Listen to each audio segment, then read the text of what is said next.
आज ये हमारे किचन में बनी है दाल माश ढाबा स्टाइल। ठीक है, ये वो दाल है जो हम अक्सर जाते हैं रोड पे स्पेशली ढूंढ ढांड के कि दाल माश हम खाने जाएंगे। ये 100% वही रेसिपी है, वही टेस्ट है। आप लोग ज़रूर इसको बनाइएगा। और आजकल गर्मी है, गर्मियों में बहुत अच्छा लगता है दोपहर में तंदूर की रोटी हो या पराठे हो तंदूर के, तो उनके साथ आप सर्व करें और खुद खाएं। बल्कि ये तो ऐसी डिश है कि आप अपने मेहमानों को भी खिला सकते हैं। चिकन से भी लोग ज़्यादा इसको पसंद करते हैं। आप इसको बनाइएगा और मुझे बताइएगा।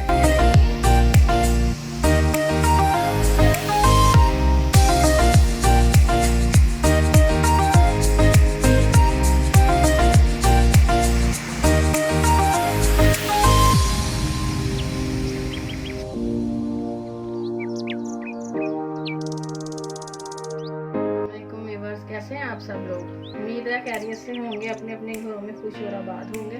मैं भी अल्हम्दुलिल्लाह आपकी दुआओं से बिल्कुल ठीक ठाक हूँ। मैं आज आप लोगों के लिए लेके आई हूँ इफ्तार की रेसिपी।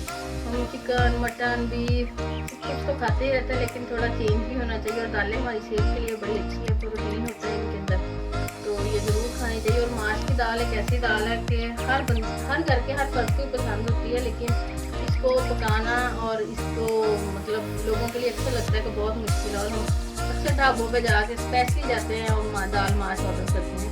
ये बिल्कुल वही दाल माश होगी इंशाल्लाह जो हम ढाबों पे जाते हैं और उसको ऑर्डर करते हैं। चलिए रेसिपी की तरफ चलते हैं। इसके लिए हमें चाहिए दाल है, ये 2 कप। इसको मैंने भिगो दिया था तकरीबन आधे घंटे के लिए भिगो के, तो इसको भी रख लिया। इसको भी पहले हम बॉईल करेंगे, वो मैं आपको बताती हूँ किस तरह करेंगे। हम आ जाते हैं इंग्रेडिएंट्स की तरफ। इसके लिए टमाटर हमें चाहिए 1 कप है। 3 टमाटर अगर हम इसकी प्यूरी बनाएंगे तो 1 कप बन जाता है टमाटर। प्यूरी डालनी है, काट के टमाटर हमने इसके अंदर नहीं डालना है। ये अदरक है 1 टेबल स्पून, ये लहसुन है 1 टेबल स्पून, पीस लेना है इसको। और ये देसी घी, आप चाहें तो ऑयल या फिर जो आप घर में नॉर्मली करते हैं, लेकिन अगर हमें ढाबे का स्टाइल चाहिए तो फिर हमें देसी घी ही चाहिए। ठीक है, ये हाफ कप है, 2 टेबल स्पून कर लें आप। ये सूखी मेथी है 1 टेबल स्पून, ठीक है, लेमन जूस है। ये दोनों चीज़ें एंड में जाएंगी, अभी इनका कोई काम नहीं। ये ड्राई मसाले हैं हमारे। ये है सूखा धनिया 1 टीस्पून पिसा हुआ है, बहुत ज़्यादा बारीक पिसा हुआ नहीं है। 1 टीस्पून जो है वो ज़ीरा पाउडर है।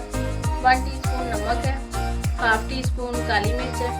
1 टीस्पून कुटी हुई लाल मिर्च है। हाफ टी स्पून पिसी हुई लाल मिर्च है और हाफ टी स्पून हल्दी है। नमक मिर्च जो है वो आप अपने टेस्ट के हिसाब से कम या ज़्यादा भी कर सकते हैं। ये 5 जो है ये ड्राई गोल लाल मिर्च है। ठीक है, ये इसमें हम तड़के में डालेंगे। अभी हम पहले दाल को बॉईल करेंगे सादा पानी में, कोई इसमें नमक, कोई हल्दी, कोई लहसुन, कोई कुछ नहीं जाएगा। सिर्फ इसको हमने बॉईल करना है तकरीबन 80%। इसको हमने पका लेना है पानी में। कोशिश कीजिएगा पानी उतना ही हो, लेकिन अगर ज़्यादा भी हो तो आप पानी इसको गिरा दीजिएगा, लेकिन इसके ऊपर भी ठंडा पानी है। ये हमने दाल सारी पानी में डाल दी है, इसको उबालने के लिए रख दिया। इसमें कोई नमक, कोई ऑयल, कोई मिर्च वगैरह कुछ हम नहीं डालेंगे, खाली इसको बॉईल करना है। और जब इसके ऊपर बॉईल आने लगेगा तो इस पर झाग आएगी, वो हमने चम्मच के साथ जितनी हो सके वो उतार देनी है। और 80% इसको हमने बॉईल करना है। और जब ये बॉईल हो जाए, इसके अंदर जो पानी होगा वो आपने गिरा देना। अगर तो पूरा पानी है तो ठीक है, नहीं तो वो पानी गिरा देना। और इसके ऊपर ठंडा पानी नहीं डालना हमने। फिर हम इसका मसाला अलग से बनाएंगे और फिर इसका एक तड़का भी है, वो भी मैं ये देखिए। ये हमारी जो दाल है ये तकरीबन 80% हो गई है।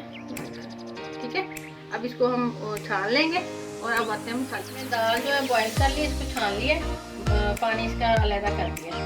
अब हम आते हैं मसाले की तरफ, जो इसके हम मसाला तैयार करेंगे। और फिर उसमें हम जाएगा अदरक और लहसुन जो हमने पेस्ट बनाया था ये हो जाएगा।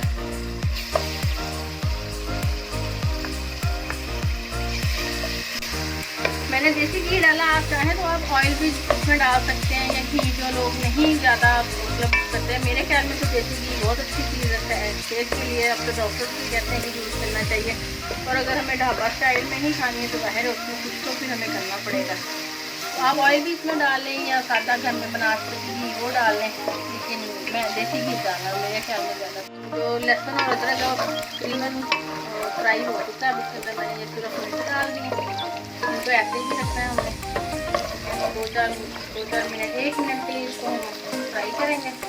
अच्छी सी खुशबू आने लग जाएगी। जब अदरक लहसुन का कच्चापन ख़त्म हो जाएगा तब हम इसके अंदर टमाटो प्यूरी डालेंगे, ये वाली जो 3 टमाटर थे। 1 कप होना चाहिए, छोटे टमाटर होंगे तो ज़ाहिर है वो 4 लगेंगे, बड़ा है तो बड़े हैं 2 मेरा खलीना हो गया। फिर इसको थोड़ी देर पकाएंगे और अभी इसके साथ ही इसके अंदर ये सारे जो ड्राई मसाले थे हमारे, ये 1 टीस्पून सूखा धनिया था, 1 टीस्पून जो है वो जीरा था, नमक था, काली मिर्च थी, कुटी हुई लाल मिर्च थी, पिसी लाल मिर्च थी और हल्दी थी। ये सारा कुछ अभी इसके अंदर जाएगा।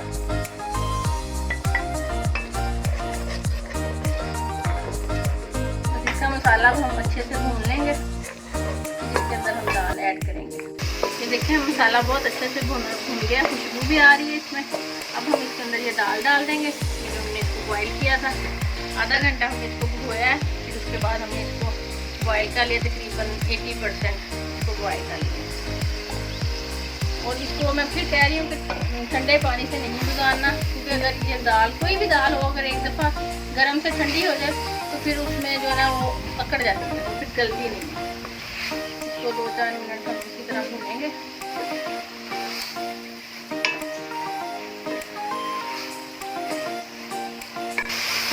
ये देखिए दाल अच्छे से हमने भून लिया। तो इसके अंदर हम पानी डालेंगे, तकरीबन हाफ कप पानी ना कर सकते, ज़्यादा तो हमने ये गली हुई है, बस हल्का से इसको दम देंगे ताकि जो थोड़ी बहुत कसर है वो पूरी हो जाए। हल्की आंच पे इसको रख के अब दम देंगे हम। फिर बाद इसको भी दम पे रखेंगे हल्की आंच पे और फिर इसका तड़का हम तैयार ले लीजिए। हमारी दाल तकरीबन रेडी है। अभी इसमें हम ये सूखी मेथी थोड़ी सी जो है 1 टीस्पून ये डालेंगे, इसको मिक्स करेंगे और 1 मिनट के लिए इसको दोबारा दम दे देंगे ताकि इसका जो टेस्ट है वो अच्छी तरह इन्हेंस हो जाए दाल में अच्छे से। तो फिर उसके बाद हम इसको, हमारी दाल जो है बिल्कुल रेडी हो गई है। अब इस स्टेज पे जब बिल्कुल हमारी दाल रेडी हो जाएगी तब इसके अंदर हमने लेमन जूस डालना है। मैं आपको अलग से टिप्स तो नहीं बताती, लेकिन ये जो मैं बताती हूँ ये भी टिप्स, इनको आप टिप्स के तौर पे लिख भी सकते हैं, क्योंकि अगर हम लेमन जूस पहले डाल देंगे तो फिर दाल गलेगी ही नहीं, जहाँ तक गली होगी वहीं तक वो रुक जाएगी। अब इसके अंदर हम थोड़ा सा सब्ज़ धनिया डाल रहे हैं, ठीक है। और अब हम बना रहे हैं इसका तड़का। ये हमने इसके अंदर 2 टेबलस्पून जो है ना वो हमने डाल दिया है मक्खन। सिर्फ मक्खन डालना है, कोई इसमें हमने ऑयल नहीं डालना, जिस तरह ऑयल जल जाता है और फ्लावर ऐसा हमने इतना इसको पकाना ही नहीं है कि हमारा जो मक्खन है वो चले। इसको अच्छे से हम गर्म करेंगे। ये देखिए ये मक्खन हमारा मेल्ट हो गया। तो अब इसके अंदर ये अदरक है छोटा सा, थोड़ा सा तकरीबन 1 इंच का टुकड़ा और 2 से 3 सब्ज़ मिर्चें हैं, ये हम डालेंगे और इसको इसका तड़का तैयार कर लेंगे। मक्खन डालेंगे तो फिर हमारी दाल मखनी रेडी होगी ना।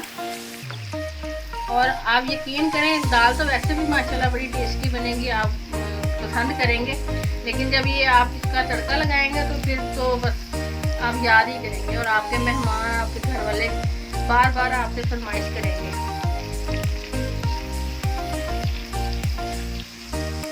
मैं तड़का रेडी कर रही हूँ।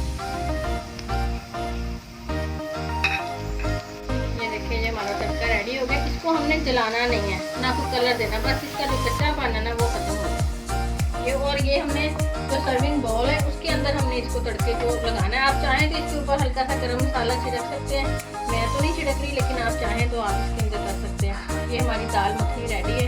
इसको आप तंदूर की रोटी के साथ इंजॉय करें। गर्मी है आजकल तो ये बड़ा मज़ा देती है। आप बनाइएगा और मुझे ज़रूर बताइएगा कैसा बना, मुझे आपका फीडबैक मिल रहा है, मुझे बहुत अच्छा लग रहा है। आपने मुझे ज़रूर बताना है, दुआओं में याद रखना है। और एक और बात कि आपने जो मैं रेसिपीज़ बताती हूँ इनको शेयर भी किया कीजिए। मेरे जो सैम्स किचन्स के नाम से मेरा ये है, इसको भी सब्सक्राइब करें और बेल आइकन को भी दबाया करें। खाली देखने से मुझे नहीं होता, आप बेल दबाएंगे तो उससे ये है कि जब भी मैं कोई रेसिपी अपलोड करूँगी तो वो सबसे पहले आपको उसका नोटिफिकेशन आ जाएगा। तो आप ज़रूर ट्राई कीजिएगा और मुझे दुआओं में याद रखिएगा। अल्लाह हाफ़िज़।